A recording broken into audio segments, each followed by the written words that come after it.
देखिए इस चैप्टर का नाम क्या है, संख्या और संख्या पद्धति, नंबर एंड नंबर सिस्टम। ये क्या कौन सा पार्ट चल रहा है, 4 पार्ट क्या है, 4 है। ठीक, देखिए उससे पहले कुछ मोटिवेशन हो जाए।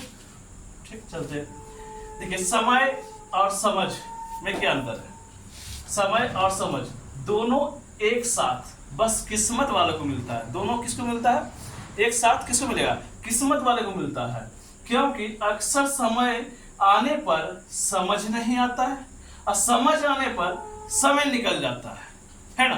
तो ये चीज दोनों यदि एक साथ किसी को मिलता है तो वो किस्मत वाले को।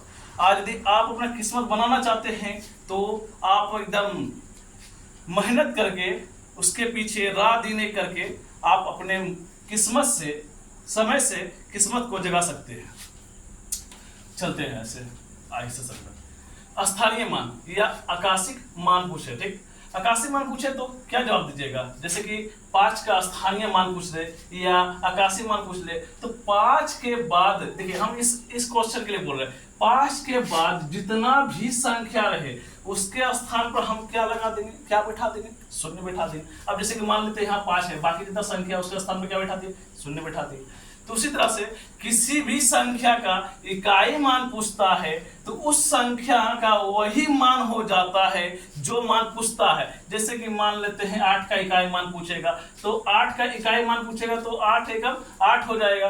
तो चलिए 8 को 1 से गुना किया जाएगा। जैसे 7 का पूछेगा तो यहाँ क्या पढ़ेंगे, इकाई दहाई, तो दहाई हो गया। तो 7 को 10 से गुना कर देंगे तो क्या हो गया, दहाई होगा, क्योंकि 10 से गुना किया जाता है। अब देखिए यहाँ पर अब पूछेगा 6 का, तो हम लिखे इकाई दहाई सैकड़ा, तो सैकड़ा मतलब क्या होता है, 100 होता है। तो सैकड़ा पूछेगा तो 100 से गुना कीजिए। ठीक है, चलिए अब जातीय मान पूछे या अंकित मान पूछे या वास्तविक मान पूछे, ये तीनों मान में से आपसे कोई सवाल कर दिया कि हमको बाबू ये बताइए कि जातीय मान क्या होता है, अंकित मान क्या होता है ना, वास्तविक मान क्या होता है। जैसे कि मान लीजिए हम 8वां क्लास में चल गए, 9वां क्लास में चल गए, 10वां क्लास में चल गए, कोई बच्चा सब पूछ लिया जाता है तो भाई हम पोपट बन जाता है, मतलब नहीं समझ में आता है कि नहीं उसको ध्यान में रहता। तो इस ऐसे बात को हम अपने जरिए द्वारा आप लोग को हम कुछ बता सकते हैं या बताने में सक्षम है तो बता रहे हैं। देखिए जैसे कि देखिए अब यहाँ क्या है, जातीय मान पूछा या अंकित मान पूछा या वास्तविक मान पूछा। तो जैसे मान लेते हैं कि 7 में पूछेगा तो 7 को क्या, जो मान पूछेगा वही हो जाता है। जातीय मान में क्या होता है या अंकित मान में क्या होता है, वास्तविक मान में क्या होता है, वास्तविक मान जो है वही होगा। ठीक, जैसे 6 का पूछेगा तो 6 हो जाएगा। तो उसी तरह से हम चलते आगे भी। देखिए संख्या पद्धति, हमको लगता होगा यहाँ तक समझ में आ गया होगा सबको।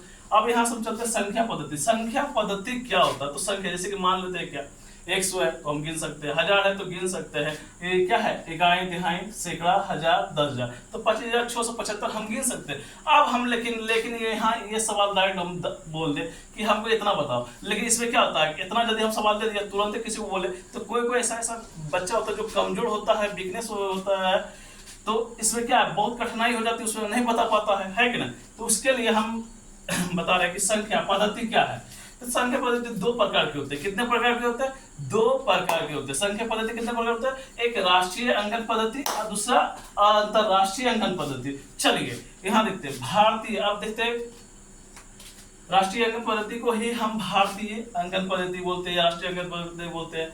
देखिए यहाँ समझाते हैं, बड़ी सी बड़ी संख्या को दायां साइड से क्या करते हैं, निरूपित करते हैं। ठीक, और जैसे कि देख लीजिए आप यहाँ पर, जैसे हम यहाँ पढ़ते हैं तो हम इधर से पढ़ेंगे इकाई कि इधर से पढ़ेंगे, हम इधर से इकाई पढ़ते हैं ना, इधर से दाहिने साइड से पढ़ते हैं कि इकाई हो गया, दहाई हो गया, या सैकड़ा हो गया। अब फिर इकाई दहाई सैकड़ा 1000 10,000 है कि ना, तो हम इस तरह से पढ़ते हैं। चलिए अब जैसे कि मान लेते हैं क्या है, देखिए ये इकाई हो गया, ये क्या हो गया, दहाई हो गया, ये सैकड़ा हो गया, ये 1000 हो गया, 10,000 हो गया, लाख हो गया, 10 लाख हो गया, करोड़ हो गया, 10 करोड़ हो गया, अरब हो गया, 10 अरब हो गया, खरब हो गया, 10 खरब हो गया, नील हो गया, 10 नील हो गया, पदम 10 पदम हो गया, है ना। तो शंख महाशंख, शंख 10 शंख महाशंख हो गया। जैसे कि देखिए इकाई इधर 3 हो गया और इधर भी 3 हो गया, इकाई दहाई सैकड़ा 3 हो गया, क्या हो गया, शंख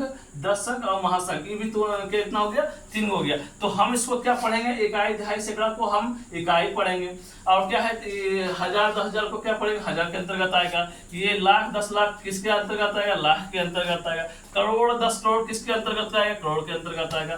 क्या है, अरब 10 अरब किसके अंतर्गत आएगा, अरब के अंतर्गत आएगा। खरब 10 खरब किसके अंतर्गत आएगा, खरब के अंतर्गत आएगा। नील 10 नील किसके अंतर्गत आएगा, नील के अंतर्गत आएगा।